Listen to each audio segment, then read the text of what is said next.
आज जो हम आपको बताएंगे वो हाइड्रोलिक टेस्टिंग क्यों करते हैं और कहाँ करते हैं और कितने प्रेशर पे करते हैं वो हम आपको बताएंगे। जैसे कि आप ये देख रहे हैं, ये जो आप देख रहे हैं सारे हाइड्रोलिक टेस्टिंग मशीन है। इससे हम प्रेशर चढ़ाते हैं लाइन में। तो इसमें जो है ये ये मैनुअल है और ये जो है आपका इलेक्ट्रिकल बेस्ड है। इसमें क्या होता है, हाथ से दबा के प्रेशर डालना पड़ता है ये तीनों में। और इसमें क्या होता है, आप इलेक्ट्रिक ऑन किए, मोटर से प्रेशर चला जाता है। तो इसका यूज कहाँ पे करते हैं, तो यूज इसका करते हैं जैसे कि पूरे बिल्डिंग में मान लीजिए फायर का पाइप है, जो लाल कलर का पाइप होता है, जो आग लगने पे पानी आपको आता है फुहारे के रूप में या हाइड्रेंट के यूज करते हैं आप। तो उस जगह पे जो है आपको उस लाइन को जो है उसमें पानी या मोटर या रन करने से पहले जैसे ही लाइन हम पूरा लगाते हैं, तो पहले लाइन लगाने के बाद उसको चारों तरफ से क्लोज करके हम उसमें हाइड्रोलिक टेस्टिंग करते हैं। पूरा क्लोज कर दिए, उसमें एक जगह पॉइंट बनाते हैं टेस्टिंग के लिए, एक भाल्व लगाते हैं और वहां से पहले नॉर्मल प्रेशर पे पानी डाल देते हैं। जितना नॉर्मल प्रेशर पे पानी जाएगा वो डाल देते हैं। उसके बाद उसको हम उस पर प्रेशर होल्ड करते हैं। और प्रेशर कितने पे होल्ड करते हैं, तो फायर का जो पाइप होता है 6 to 7 kg पे होता है मैक्सिमम प्रेशर, जो फायर का लाइन होता है। तो मान लीजिए फायर का जो है 6 to 7 है, तो हम उसमें 6 मानते हैं। मान लीजिए उसका जो प्रेशर है मैक्सिमम 6 kg है, तो 6 kg जो मैक्सिमम प्रेशर होता है, तो उसका जो है 1:5 करना है, मल्टीप्लाई करना है। तो मान लीजिए 6 kg जो है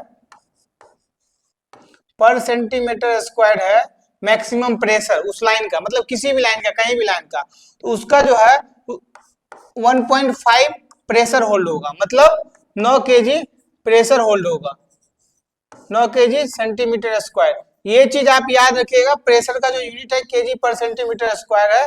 क्योंकि कई बार क्या होते हैं, जो इंटरव्यूअर होते हैं आपसे पूछ देते हैं जो प्रेशर का यूनिट क्या है, तो नॉर्मल प्रैक्टिस आता है केजी केजी केजी, वहां केजी बोल देता है और वो सामने वाला पूछ देता है केजी पर सेंटीमीटर स्क्वायर या केजी पर सेंटीमीटर क्यूब। तो आप याद रखिएगा सेंटीमीटर स्क्वायर है, ठीक है।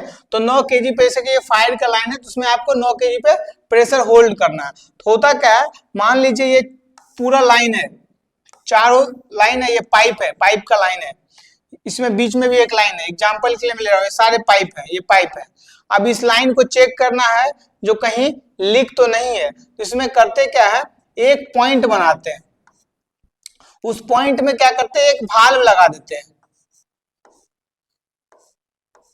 और यहां से नॉर्मल प्रेशर पे पानी डाल देते हैं, वाटर अंदर डाल देते हैं, पूरे लाइन में वो रोटेट होके भर जाता है। मान लीजिए 3 kg पे वो चढ़ गया। अब यहीं पे एक पॉइंट और बनाते हैं, यहाँ पे एक भाल्व लगाते हैं 25 mm का, 20 mm का, जो भी आप लगाते हैं भाल्व, ठीक है। अब इस भाल्व से यहाँ पे लाइन होता है। इसमें क्या करते हैं, अगर आप मैनुअल यूज कर रहे हैं, अगर इलेक्ट्रिसिटी का वहां पे फैसिलिटी नहीं है, तो आप क्या करते हैं, ये जो पाइप है इस पाइप को इसमें कनेक्ट कर देते हैं। इसमें कनेक्ट करके और उसके बाद इस बकेट में पानी आता है, इस बकेट में पानी आता है, जो भी अब ये यूज कर रही है, ये यूज करते हैं, ये इस तीनों में से अगर कोई भी आप यूज कर रहे हैं, तो तीनों बकेट में आपको पानी डालना पड़ेगा मैनुअली, और फिर आपको प्रेशर चढ़ाना पड़ेगा। तो इससे क्या होता है, इसका पानी इस पाइप के थ्रू इसके अंदर जाता है और प्रेशर इंक्रीज हो जाता है। लेकिन अगर आप इसका यूज कर रहे हैं, तो आपको एक बकेट रखना पड़ेगा, जो आप बाथरूम वगैरह में यूज करते हैं, उसमें इसका एक पाइप डालना पड़ेगा, ये वाला पाइप, और ये पाइप जो है इसमें कनेक्ट करना पड़ेगा और आप इसको प्रेशर देखते रहना पड़ेगा। जैसे ही प्रेशर पे जाएगा या आप जिस प्रेशर पे सेट करेंगे उस प्रेशर पे जाके ऑटो कट हो जाएगा और आप यहाँ पे एक प्रेशर गेज लगा के रखेंगे। अब इस लाइन में मान लीजिए आपने 9 kg पे प्रेशर होल्ड किया, ठीक है। अब इस लाइन को 9 kg होल्ड करने के बाद कई क्लाइंट बोलते हैं 48 आवर छोड़ो, लेकिन कई क्लाइंट बोलते हैं 24 आवर छोड़ो। तो मिनिमम आपको 24 आवर, अगर क्लाइंट प्रेशर नहीं कर रहा है तो 24 आवर होल्ड करना है। मतलब आज अगर आपने 10 बजे रात को होल्ड किया है, तो कल 10 बजे रात के बाद ही आपको इसको चेक करना है। अगर प्रेशर डिक्रीज है 24 घंटे में, मतलब कहीं लीक है, आपको चेक करना है, ठीक है। ये प्रेशर इसलिए चेक करते हैं, मान लीजिए सीलिंग के ऊपर है या पूरा काम है, पूरा फिनिशिंग हो गया और आपका कहीं से लीक आ गया तो पूरा काम रिवर्क हो जाएगा। ठीक है, तो इसलिए पहले ही प्रेशर टेस्ट कर लेते हैं, कहीं लीक वगैरह होता है तो पता चल जाता है। मान लीजिए ये 6 kg पे है, 9 kg पे कर रहे हैं, इसका एक रीजन है जो अगर हम जिस वर्किंग प्रेशर पे उससे मैक्सिमम पे करेंगे, मतलब अगर उस पे लीकेज नहीं आया तो नॉर्मल प्रेशर पे भी फ्यूचर में लीकेज नहीं आएगा। जैसे कि मान लीजिए ये फायर पाइप है, तो पूरा सिस्टम करने के मतलब मान लीजिए हमको यही चेक करना है, बस इतना दूर चेक करना है। ठीक है, अब इतना दूरी चेक करना है तो हम क्या करेंगे, यहाँ पे एक भाल्व पहले लगाते हैं और यहाँ पे भी भाल्व लगाते हैं और ये पूरा लॉक कर देते हैं और यहाँ से क्या करते हैं, एक भाल्व लगाते हैं।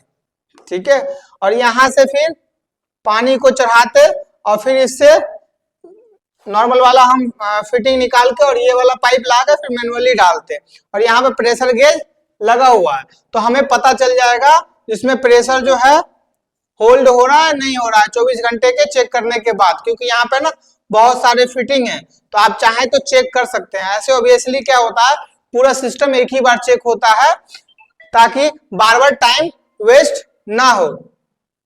ठीक है, एक चीज और रखिए, देखिएगा मैं आप यहाँ पे भी दिखा रखा हूं तो मैं आपको बता दूं, जब भी आप अगर बॉल वाल्व या बटरफ्लाई, ये बटरफ्लाई वाल्व है, अगर आप ऑर्डर करते हैं तो आप जितना बटरफ्लाई यूज वाल्व ऑर्डर कर रहे हैं उसका डबल फ्लैंज भी ऑर्डर करना है। कई बार क्या होता है साइड पे बटरफ्लाई वाल्व तो ऑर्डर कर दिया, वेट कर रहा है, वाल्व आ रहा है, वाल्व आ रहा है, जब वाल्व आता है तो पता चलता है फ्लैंज है ही नहीं, तो लगाएंगे कैसे, तो फ्लैंज जो है आपको ऑर्डर करना पड़ेगा। दूसरा नंबर, अगर बटरफ्लाई वाल्व है तब तो आप उसके हिसाब से फ्लैंज लगा सकते हैं, लेकिन अगर इसमें वाई स्टेनर नहीं दिखाया गया है, अगर वाई स्टेनर है तो आपको ये भी ध्यान रखना है वाई स्टेनर के फ्लैंज के होल के हिसाब से जो फ्लैंज मंगाया है वो है या नहीं है, क्योंकि दोनों का होल मिसमैच होता है। जो वाई स्टेनर आता है हमेशा 300 क्लास में आता है और जो फ्लैंज आता है मोस्टली मार्केट में जो नॉर्मली अवेलेबल है वो 150 क्लास का अवेलेबल होता है। तो ये चीज को आपको देखना पड़ेगा। कई सारे बॉल वाल्व फिटिंग्स मशीन का आते हैं, उसके लिए तो आपको मान लीजिए फ्लैंज हमेशा जो है सो कस्टमाइज बनवाना पड़ता है, आपको डमी फ्लैंज लेना है और लेथ मशीन से बनवाना पड़ेगा। तो जब भी आप कोई ऐसे पाइपलाइन का काम कर रहे हैं या किसी प्रोडक्शन मशीन का काम कर रहे हैं या कंप्रेसर का लाइन पे काम कर रहे हैं तो फ्लैंज भी एक बहुत बड़ा रोल होता है, उसका ध्यान रखिएगा। और जब भी आप टेस्टिंग करते हैं तो टेस्टिंग किट का और इसका ये जो कनेक्शन है इसका भी आप बुशिंग वगैरह का ध्यान रखिएगा, नहीं तो जब आप करने जाएंगे तभी आपके पास मटेरियल नहीं होगा और आप वहां पे फेल हो जाएंगे।